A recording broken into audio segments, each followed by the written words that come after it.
Hello, everyone. My name is Jocelyn Jones, and I am going to share with you my leadership experience, the things that pretty much molded me and made me who I am. When I think about leadership and people who shaped me the most, the first person that comes to my mind is my mother. She was my inspiration growing up. She was the person I looked up to and the person who believed in me no matter what path I chose in life. Because the military, believe it or not, was not it. My mom thought I was just so funny. She thought I was going to be a comedian, but I really didn't think I was that funny, but I could make you laugh. One thing that always stood out about her was her presence. No matter how tired she was, no matter what she was doing in her own life, she always showed up. I honestly cannot remember a time when she wasn't there, especially for very important moments in my life. Looking back, I realized that was probably one of the earliest. Matter of fact, I'm pretty sure that was the earliest leadership lesson I ever learned. Leadership is not always about authority, rank, titles. Uh, some people in the military might beg to differ, but I can guarantee you it's not always about that. Sometimes leadership is simply just being present for people consistently. My mother taught me that people remember how you make them feel, and they also remember who supported them, who encouraged them, and who believed in them when there was difficult moments. Watching her taught me responsibility, consistency, compassion, and sacrifice long before I joined the military. As I got older, other influences like sports, because I was really into Michael Jordan and the Chicago Bulls. Growing up, I paid attention to like not only how successful they were, but how each player on the team, Michael Jordan, Scottie Pippen, Dennis Rodman, even Steve Kerr, had completely different personalities and leadership styles. But together they created one of the greatest sports teams in history, my opinion, and many others as well. Jordan led, through consistency, competitiveness, and discipline. He pushed people hard and demanded excellence from everyone on the team. And Scottie Pippen brought balance to the team because he was big on teamwork. He was dependable. He was calm. He was willing to do whatever was needed to make the team succeed. And then there was Dennis Rodman, of course. Like, he was unconventional. He was different from everyone else. He like literally stood out. But he mastered his role, and he understood how to contribute in his own unique way. And he was one of the best defenders of all time. Again, if you ask me, you could probably look up the stats. What I learned from watching him was that leadership, it doesn't look like the same for everybody. All right. Different personalities can still come together and accomplish something great when people are committed to it. And they have to be committed to that common goal. They wanted to win the championships. That stayed with me for a very, very long time because I realized effective teams were built when leaders recognize individual strengths instead of trying to make everyone the same. When I joined the army, I was 24 years old, so I felt like I was quite established and already kind of developed a certain leadership quality of my own because of my upbringings and my life experiences way before the military. I already understood responsibility, accountability, and what it meant to take care of obligations. The army helped sharpen those qualities, but the foundation came from way before I enlisted.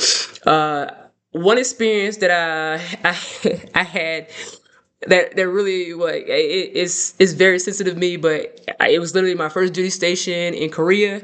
I had a staff sergeant who made me feel like no matter what I did, no matter how hard I worked, I would never be great. I would never go far.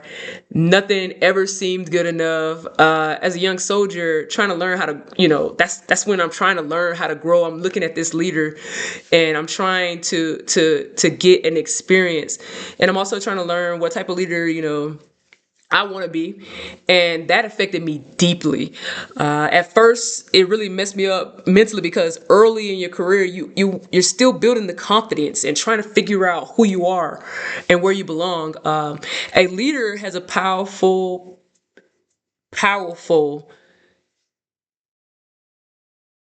role, and either they develop confidence in people or they destroy it. Looking back now, I realize how important words and attitudes are when you're in leadership position. So I think very carefully. So over time, through the negative experience, um I turned it into motivation. I told myself I would never become that type of leader. That experience taught me that even poor leaders can teach valuable lessons, and sometimes they show you what exactly not to do. So I keep everything bad or good in a little cookie jar, and I do not dispose of them because you learn from those type of things. Um, that is also where I started to develop my roles on respect. To me, respect is bigger than accountability. Accountability matters, but without respect, accountability can feel more like a punishment than development. So I believe leaders should be able to correct people, enforce standards, and still treat them with dignity and professionalism. I think that one of the biggest failures in leadership happens when leaders forget the human side of leadership. We see people as robots. They're not human beings dealing with stress. They have family issues. They have personal struggles. They have pressure that others may never see. A leader who can maintain the standards while still respecting people will always have a stronger team in the long run. They will run a mile for you. Today, I'm currently, attending the Sergeant Major's Academy. I'm a 92 golf. And I'm also pursuing my degree in leadership studies with UTEP. Go Miners! While balancing all my family responsibilities, balancing act is that is taught me more about leadership than almost anything else in life. There's days where my military responsibilities alone are exhausting, but I still have to graduate. Still have my graduate assignments. I still have to research. I got to do discussions. I have family obligations waiting for me right after that because my family is on the East Coast and I'm on Mountain Time over here. So trying to manage all these responsibilities at the same time has taught me discipline, sacrifice, resilience, time management, all the basic things that you need to be successful. At the same time, it's also taught me empathy way early in my career because I became a sergeant at 18 months. So I've been like helping people out for about 17 and a half years at this point. I mostly looked at performance when I first started and accomplishments. That's because that's what they fed us to get the soldiers, to get promotions, to be, to move forward and move up. Now I understand that people may be carrying stress and responsibilities outside of work that nobody else sees. That doesn't mean that the standards should disappear, but it does change how leaders should approach people. Being at 92 Golf shaped how I view leadership because food servicing, it directly affects the morale, the readiness, the quality of life for soldiers. Something simple as a meal can impact motivation and performance. I can remember working in the field and understanding the importance of service and consistency, making sure they have that breakfast chow when they wake up so that gives them something to warm them up and get the day started. And having that dinner after they've carried a long day, hard in the field, getting it in, and something to go ahead and slow them down and get them prepared for the night. And I definitely understood that. It taught me that every role in the army matters. Not even not even if it's visible. If you don't see it, it's still happening. So as a senior NCO and a graduate student, I also understand that leadership development never stops. No matter how much experience someone has, there's always room for improvement. That is one of the reasons why I'm in this program, and it's so important to me because I want to become a stronger communicator, mentor, and leader.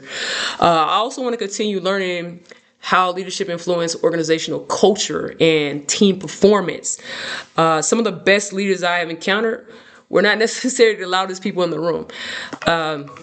They were they were leaders who made people feel respected, motivated, valued. Those are the qualities I hope to continue developing myself. My leadership style today is built from all these experiences that I just spoke on combined. My mother taught me the importance of presence and sacrifice. Jordan, Pippen, Dennis Rodman, Kerr, they taught me that there's different leadership styles, but they can still work together. My negative experience in Korea taught me how damaging, disrespectful leadership can be reinforced to the type of leader I never want to be. This is as I continue through, the SAR Majors Academy and the degree program. I hope to grow into a leader who creates positive environments where people can feel respected, challenged, and motivated to succeed. I also want to be the type of leader that develops instead of tearing people down. At the end of the day, my leadership story is not built around one single moment. It's built around my family, sports, military experiences, education, success, failures, and the lessons I learned from both good and bad leaderships in my life.